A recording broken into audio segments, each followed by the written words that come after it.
பிரியமானவர்களே, இயேசுவின் நாமத்தில் உங்களை வாழ்த்துகிறேன். எப்படி இருக்கீங்க? நல்லா இருக்கீங்களா? இதுன்னு ஒரு பெரிய ஆலயமா தெரியுது, நீ பாக்குறீங்களா? மலேசியாவில் ஈப்போ பட்டணத்தில் இருக்கிற ஒரு பழமையான ஆலயம் இது தமிழ் மெத்தடிஸ்ட் சபை, மெத்தடிஸ்ட் ஆலயம். இந்த சபை 1908 வருஷம் இங்க ஆரம்பிக்கப்பட்டிருக்கிறது. இப்ப பாருங்க, பிரம்மாண்டமான ஒரு பெரிய ஆலயம். இதுல 1800 பேர் இந்த சபையில கர்த்தரை ஆராதிக்க வருகிறார்கள். இப்பொழுது இந்த சபை ஆரம்பிக்கப்பட்டு 116 வருஷம் ஆகிறது. ரொம்ப அருமையான ஒரு ஆலயம். இங்குதான் ஜெபம் நடைபெற்றது. சரி, இன்றைக்கு ஆண்டவர் என்ன வார்த்தை சொல்லுகிறார்? யாத்திராகமும் 33 அதிகாரம் 17 வசனத்துல உங்களை பார்த்து சொல்றார், என் மகனே, என் மகளே, என் கண்களில் உனக்கு கிருபை கிடைத்தது, உன்னை பெயர் சொல்லி அழைத்து அறிந்திருக்கிறேன். யாராவது இப்படி உங்களை பார்த்து சொல்லி இருக்கிறாங்களா?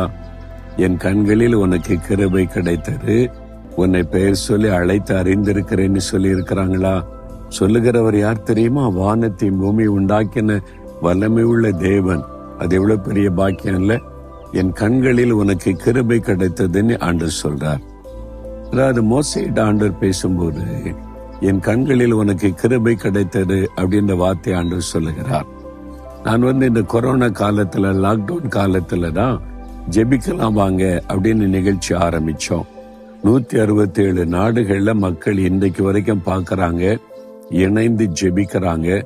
அது லட்சக்கணக்கான குடும்பங்களை இணைத்திருக்கிறது. எனக்கு அது ஆச்சரியமா இருக்கிறது. வாக் வித் ஜீசஸ் மக்கள் பார்க்கிறாங்க, திரளான மக்கள் ஆசீர்வதிக்கப்படுறாங்க. இங்க போனாலும் சொல்றாங்க, கிறிஸ்தவர் அல்லாதவங்க எல்லாம் இந்த காலையில வாக் வித் ஜீசஸ் எங்களோட ஆண்டவர் நேர்ல பேசுற மாதிரி இருக்குது ஐயான்னு சொல்லி எனக்கு ரொம்ப ஆச்சரியமா இதெல்லாம் எப்படி நடக்குது. நான் ஒரு நாள் ஆண்டோட சமத்துல இருக்கும்போது, நாங்க ஒரு கிராமத்துல இருக்கோம். எனக்கு ரொம்ப படிப்பறிவும் கிடையாது, ரொம்ப ஞானம் உள்ளவனும் கிடையாது. எப்படி இவ்வளவு காரியம் நடக்குது? இவ்வளவு காரியத்தை நீங்க செய்றீங்களே, எப்படி ஆண்டவரே? என்கிட்ட என்ன தகுதி இருக்குது?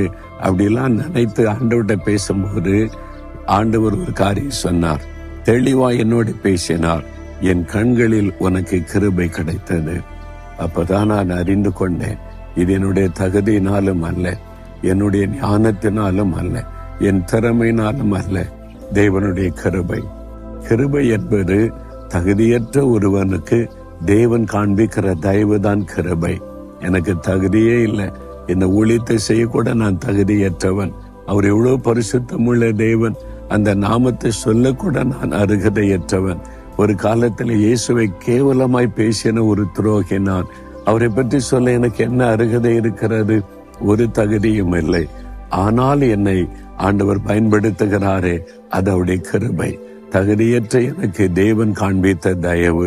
அந்த கிருபை நினைத்து நினைத்து நான் ஆண்டவருக்கு அடிக்கடி நன்றி சொல்லுவேன். இதெல்லாம் கிருபை, கிருபை, கிருபை ஆண்டவரை என்று. உங்க வாழ்க்கையில கூட ஆண்டவர் உங்களுக்கு கொடுத்திருக்கிற நன்மைகளை யோசித்து பாருங்க. வேலை, குடும்பம், தொழில், வருமானம், ஊழியம், சரீர சுகம் உங்க திறமையில வந்துச்சா? உங்களுடைய முயற்சியில வந்துச்சுன்னு நினைக்கிறீங்களா? தேவனுடைய கிருபை. தகுதியற்ற நமக்கு ஆண்டவர் காண்பித்த கிருபை தான் இந்த ஆசீர்வாதங்கள்.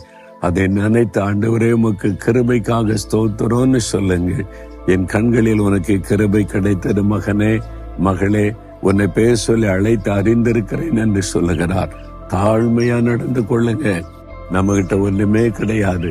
தகுதியற்ற நமக்கு தேவன் காண்பிக்கிற கிருபை தான் இந்த ஆசீர்வாதங்கள். இன்னைக்கு சொல்றீங்களா, ஆண்டவரே, தகுதியற்ற எனக்கு நீர் காண்பித்த இரக்கம், கிருபை, அதை நினைத்து நான் உம்மை துதிக்கிறேன். உம்முடைய கண்களில் எனக்கு கிருபை கிடைத்த அன்பிற்காக ஸ்தோத்திரம், ஸ்தோத்திரம். இயேசுவின் நாமத்தில் ஆமேன், ஆமேன்.